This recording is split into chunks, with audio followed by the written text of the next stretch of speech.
Salam uşaqlar, biz bugün sınavımızın izahına baxırıq. Ən birinci sualımızdan başlayaq. Deməlidir ki, başlanğıc sürəti 30 metr bölünsün saniyə. V0-mızı yazırıq 30. Zamanımız 6-cı saniyənin sonunda. Uşaqlar, biz bilirik ki, 6-cı saniyədə desəydi, biz zamanı 1 saniyə götürəcəkdik. Çünki 6-cı saniyə anı deməkdir. Amma 6-cı saniyənin sonu və yaxud da 6 saniyə sözlərini görsək, elə zamanı birbaşa 6 olaraq da götürürük. Son sürətimiz isə bizə neçə verib? 12. Bizdən təcil istəyir.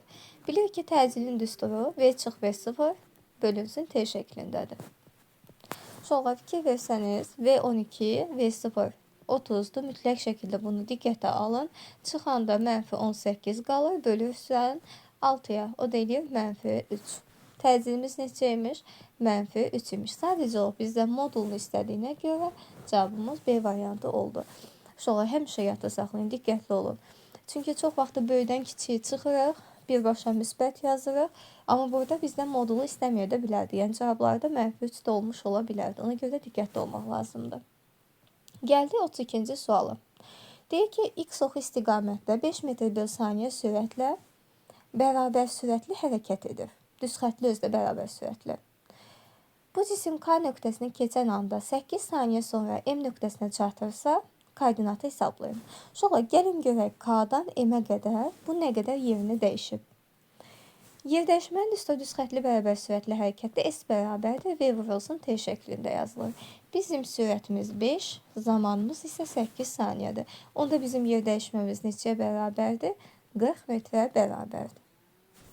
Sonra -10-dan M-ə gəlib və yerdəyişməmiz 40 metrdir. Biz yerdəyişmənin düsturunu yazsaq, S bərabərdir.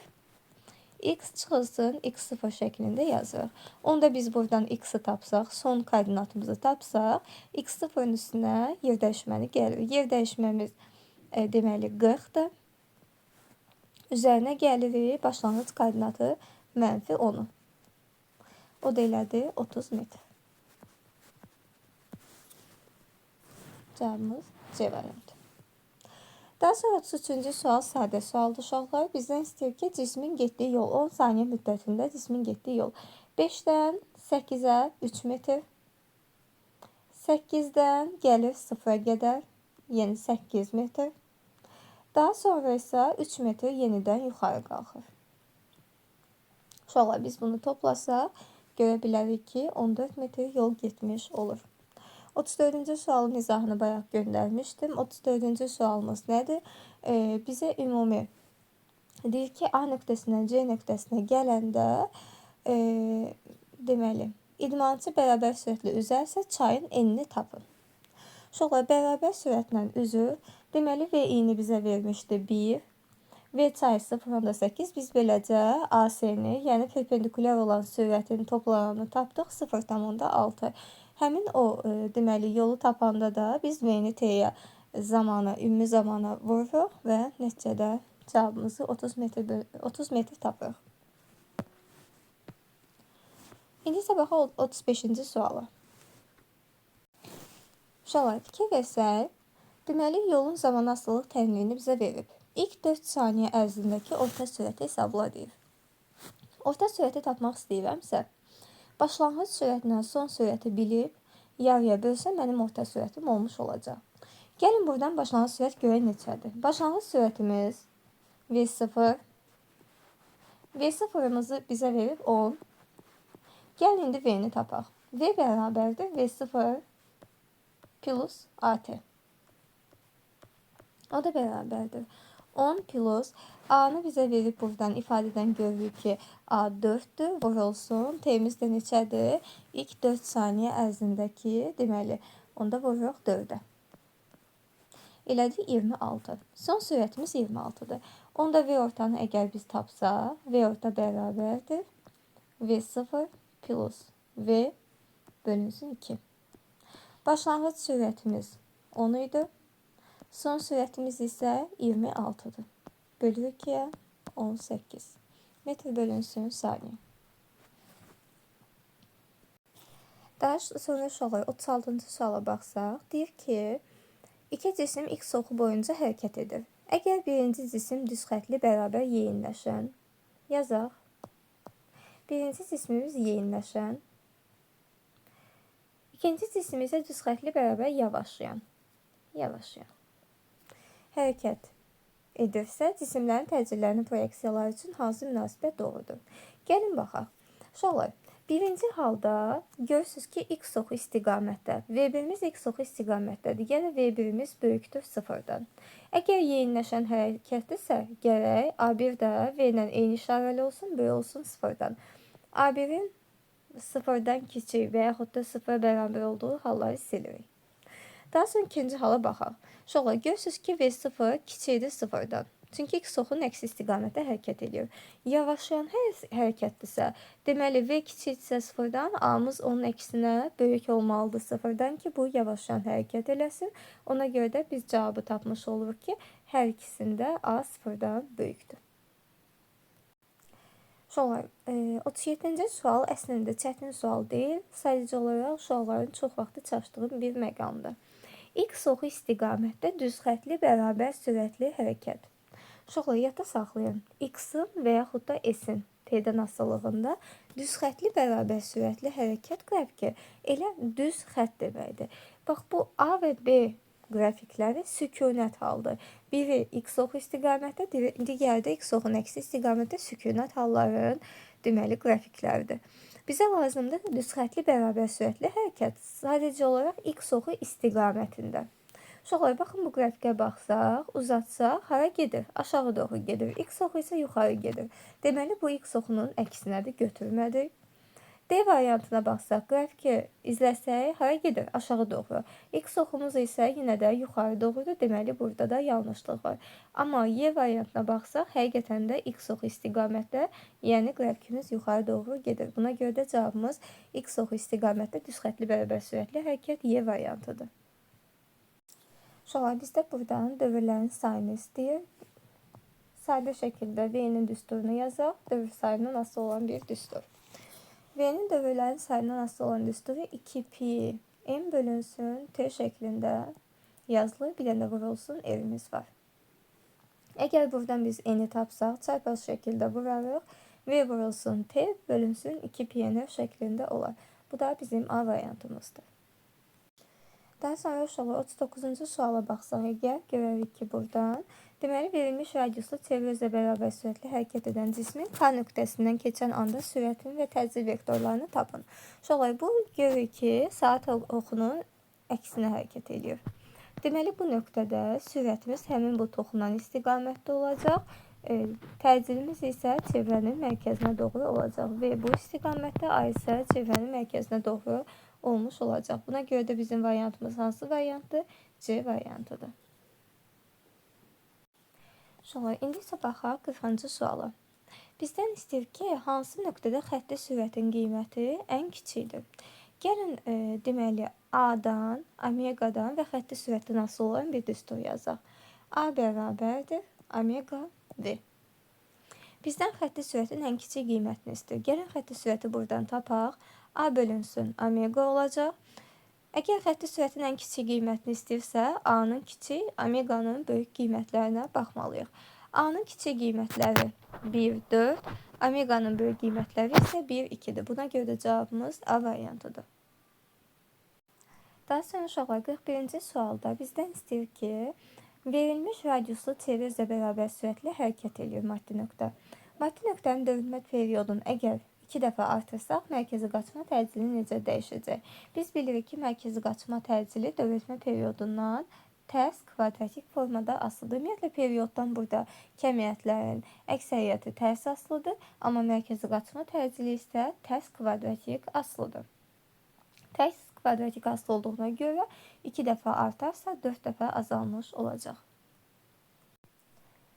Uşaqlar, əgər 42-ci suala baxsaq, biz deyirik ki, çevrə üzrə bərabər sürətli hərəkətdə bir neçə kəmiyyəti dedik ki, zamandan və s. asılı deyildir.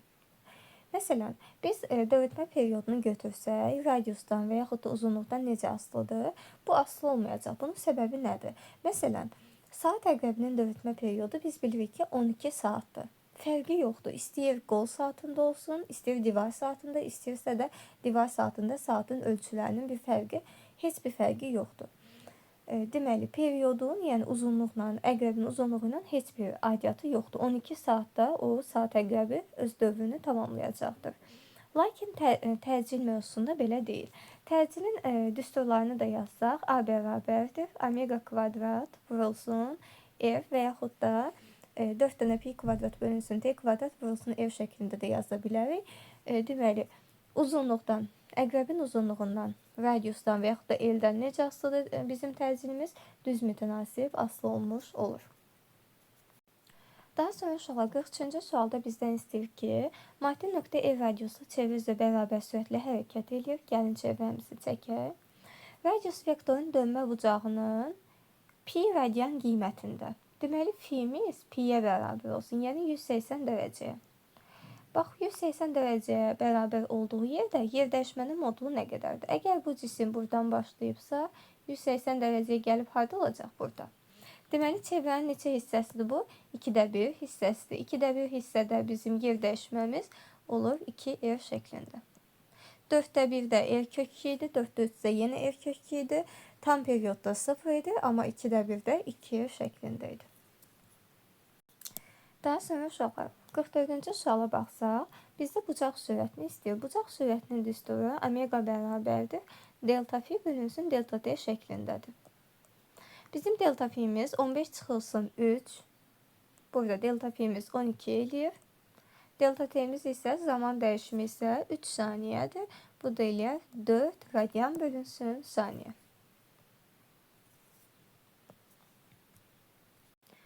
İndi isə keçid alırıq 45-ci sualımıza. Uşaqlar, 45-ci sualda bizdən nə istəyir? F qüvvə vektorunun modulunu hesablayın. Deməli, biz əgər bu F'in modulunu hesablamaq istəyiriksə, nəyə baxmalıyıq? Bunun 2 dənə deməli toplananı var. Biri fx-dir, digəri isə fy-dir. Bizə burada fx-in qiymətini verib.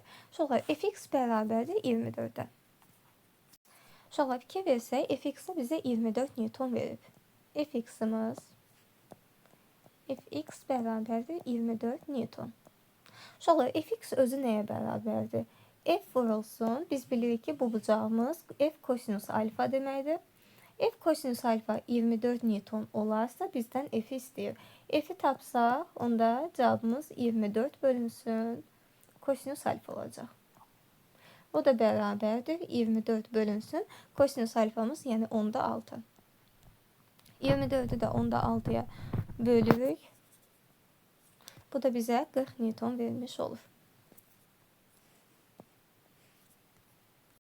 Daha sonra bizə 46-cı sualda nə verilib? Newton vurulsun saniyənin kvadratı bölünsün metr. Gəlin Newtonu açaq yuxarıda. Newton özü kilogram vurulsun metr bölünsün saniyənin kvadratıdır. Burada bir dənə vurulsun saniyə kvadratımız var. Aşağıda isə bir dənə metrimiz var idi. Sonra fikir versək, burada saniyə kvadratlarımız ixtisar gedir, metrlər ixtisar gedir. Ona görə kilogram qalır, o da kütlənin vahididir.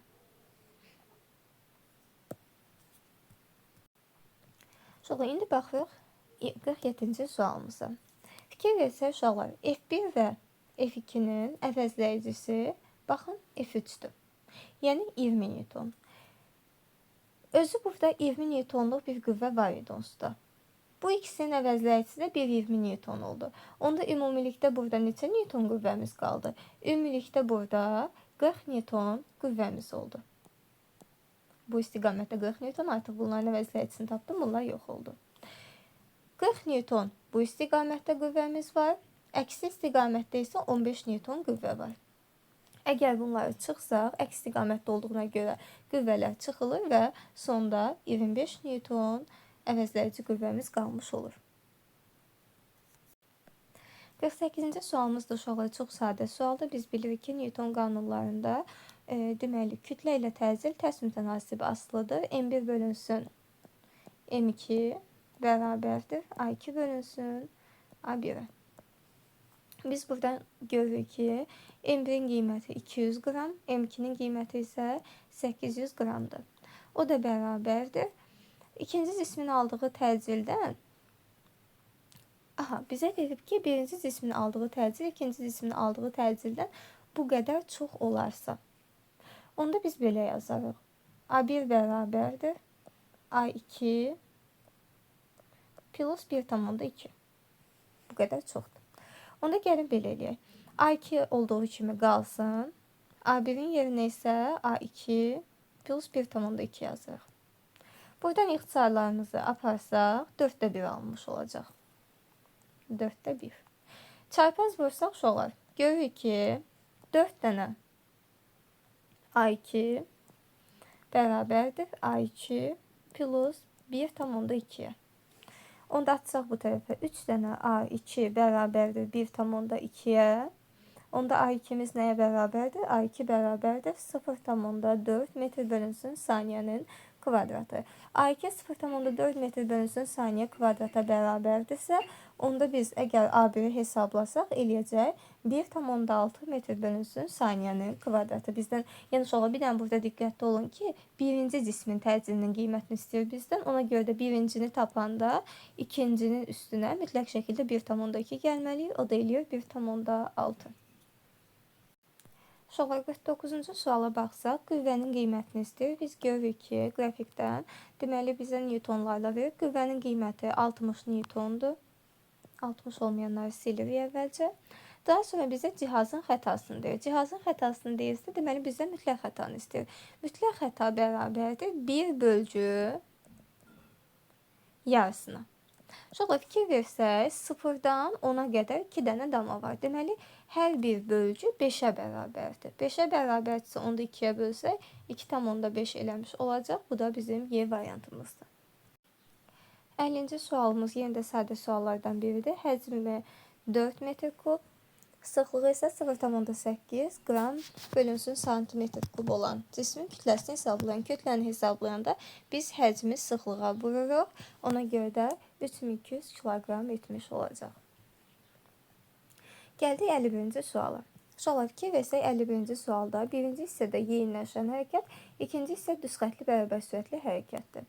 Yaxşı, biz nəyə baxmalıyıq? Birinci hissədə yeyinləşəndir, düzdür. Təcil sabitdir, qüvvə də sabit olacaq. Yaxşı, əvvəlcə A-nı silək, sabit deyil. Y variantında qüvvəni birinci halda 0 verib, bunu da silirik. C variantında da 0 verib, bunu da silirik. Qaldı B və D variantları. Sonra, indi burada maraqlı bir şey var. İkisində də qüvvəmiz sabitdir.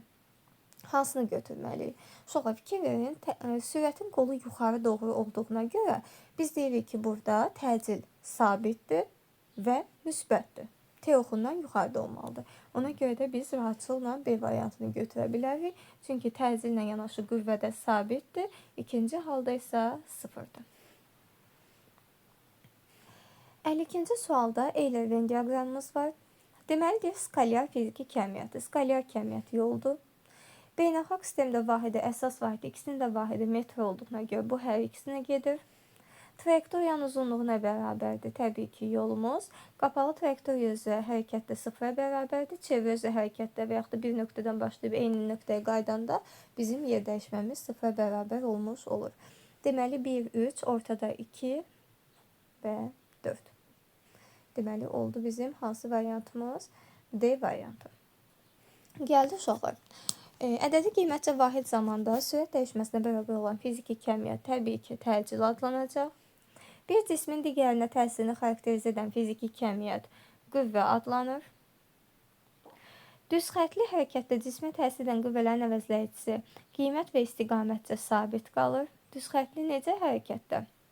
Uşaqlar deyir, qüvvənin əvəzləyicisi sabit qalır. 0 demir. Ona görə də bərabər təcilli hərəkət götürməliyik. Diqqətli olun. Düz xətli necə hərəkətdə cismə təsir edən qüvvələrin əvəzləyicisi 0 olur. 0 olan təbii ki, bərabər sürətli hərəkətdir. Ona görə də 2, 3, 1 və 4 şəklində yazırıq. Gəldi uşaqlar 54-cü suala. Uşaqlar, indi isə baxırıq 54-cü sualımıza. Deyir ki, düz xətli bərabər yeniləşən hərəkət edən cisim ilk 5 saniyə ərzində 25 metr yol gedir. 5-ci saniyənin sonunda sürəti 8 olarsa başlanğıc sürəti hesablayın. Sonra yadda saxlayaq. 5-ci saniyənin sonu demək elə 5 saniyə deməkdir. Yəni bayaqki 5 saniyə ilə indiki 5 saniyənin arasında heç bir fərq yoxdur. Yəni ayrı-ayrı nəsə hesablamaya ehtiyac yoxdur. Biz baxmalıyıq bizə nələr verib şərtdə. S verib, zaman verib, daha sonra V0 verib və bizdən V-ni istəyir. Sonra fikir versəz, düsturda təcil yoxdur. Ona görə də S-in V0 plus AT kvadrat bölü 2 düsturundan istifadə etmirik. Və yaxud da V kvadrat çıx V0 kvadrat bölünsün 2 düsturu bizə əlverişli deyil. S-in bizə əlverişli olan düsturu S bərabərdir. Yalnız bunlardan ibarət olan düstur V plus V0 bölünsün 2 vurulsun T. Yaxşı. Bu şəkildə yazsaq, S-in yerinə 25 yazırıq. Bərabərdir. 8 plus V0 bölünsün 2 vurulsun 5. 5'lərimiz ixtisar gedir. Bu 5 qalır. Çarpaz vursaq 2 5'in 10 bərabərdir 8 plus V0. Onu da biz buradan tapmış oluruq ki, V0'ımız nəyə bərabərdir? 2 metr bölünsün saniyə olmuş olur. Variantı da baxsaq buradan. Variant verməyib, tamam. 2 metr bölünsün saniyə yazarıq. Sonra indi isə keçid alırıq 55-ci suala. Bizdən burada nə istəyir? Deyir ki, o mərkəzdən keçən OX oxu ətrafında fırlanan diskin el kənar nöqtəsinin xətti sürəti əgər 18 desimetr bölünsün saniyə olarsa, diskin döyülmə periodunu hesablayın. Uşaqlar, ümumiyyətlə, gəlin periyodu hardan tapa bilərik? Sürətdən. Baxaq. 2 pi r bölünsün t düsturundan istifadə edə bilərik. Əgər buradan t-ni tapsaq, t bərabərdir 2 pi r bölünsün v şəklində yazarıq. Uşaqlar, bizə v-ni verib. 1,8 pi bilirik. Bizə nə lazımdır? R lazımdır. Radiusumuz lazımdır. Uşaqlar, əgər bir damamız 1 desimetrdirsə, radiusumuz neçəyə bərabər olmuş olacaq? 3'ə, 3 desimetrə bərabər olmuş olacaq. Onu da yazsaq, bərabərliyi bərabərdir. 2 vurulsun. Pi-nin yerinə 3 qoyuruq. Deməli, radiusun yerinə yenə də 3 qoyuruq. Xətti sürətimiz isə 1,8'dir. 3 üçün 9, 1,8'dən ixtisar gedir. Deməli, 2'ni də bölü 0,2'yə. Burada da cavabımız eləyir 10. 10 saniyə. Daha sonra uşaqlar 56-cı suala baxsaq, deməli fikir versək, bu necə hərəkətdir? Yavaşlayan hərəkətdir. Yavaşlayan hərəkətdirsə, get-gedə sürətimiz azalır. Yəni əvvəlcə birinci haldakı sürət ikinci haldakı sürətdən böyükdür. Həmçində yavaşlayan və yeniləşən hərəkət bərabər təcilli hərəkətin növüdür. Ona görə də təcillər sabit qalır. Ona görə də cavabımız 3 və 5 olaraq götürmüş oluruq. Daha sonra keçirik 57-ci suala. Deməli, baxırıq. ABCD trayektoriyası üzrə velosipedçi AB hissəsində bərabər yeniləşən, BC və DC hissələrində isə bərabər sürətli. Uşaqlar, BC-də də bərabər sürətli hərəkət ediyor. Bir də buna diqqətli olaq. Deməli, baxırıq nəyə? Bizdən soruşur ki, AB hissəsində. Gəlin baxaq. Təcil vektoru ilə sürət vektoru istiqamətində yönəlib. Bəli, təcil vektoru, sürət vektoru istiqamətdə yönələndə yeniləşən hərəkət olmuş olur. A getdi bura. Daha sonra B variantında təcil vektoru ilə sürət vektoru əks istiqamətdə yönəlir. Sonra burada yavaşlayan hərəkət olmadığına görə B-ni heç yerə aid edə bilmirik. Təcil vektoru sürət vektoruna perpendikulyar istiqamətdə yönəlib. Sonra biz bilirik ki, çevre üzrə hərəkətdə sürətlə təcil vektoru necə yönəlir? Deməli, perpendikulyar istiqamətdə yönəlir. Bu çevre üzrə bərabər sürətli hərəkətdir. Ona görə C variantı gedir bura. Təcilimiz 0-a bərabərdir. Təcil düz xətli bərabər sürətli hərəkətdə 0 olur. Ona görə də təcilin 0 olduğu qiymət D bura getdi. Sonra soruşa bilərsiniz ki, bəs BC hissəsi də bərabər sürətli hərəkətdə axı. Sonra fikir verin, BC hissəsi əyri xətli hərəkət olduğuna görə burada artıq təcil yaranmış olur. Yəni təcil 0 olmur. Gəldi Y variantı. Bərabər zaman fasilələrində gedilən yollar fərqlidir. Gedilən yollar o zaman fərqli olar ki, o yeniləşən və yaxud da yavaşlayan hərəkət eləsin. Deməli, Y də getdi birinciyə. A, Y, C və D. Sonra fikir versək, deyir ki, üfüqi müstəvidə qoyulmuş 2M və 3M kütləli iki cisim iplə bir-birinə bağlanıb. M1 cismi F qüvvəsinin təsiri ilə dartılır və cisimlər sabit A tərzi ilə hərəkət edirlər. Bir müddətdən sonra cisimləri bağlayan bu ip qırılmış olur. Deməli, ipimiz qırıldı. İp qırıldıqdan sonra hər bir cisim necə hərəkət etdiyini yazın. Uşaqlar, fikir versək, bu ip qırılandan sonra gəlin baxaq əvvəlinci tərcilə. Əvvəlcə müəyyən bir tərcilimiz var idi. A bərabər idi. F əvəzləyici, yəni F bölünsün ümumi kütlə. İki kütlənin dartdığına görə M1 plus M2 idi.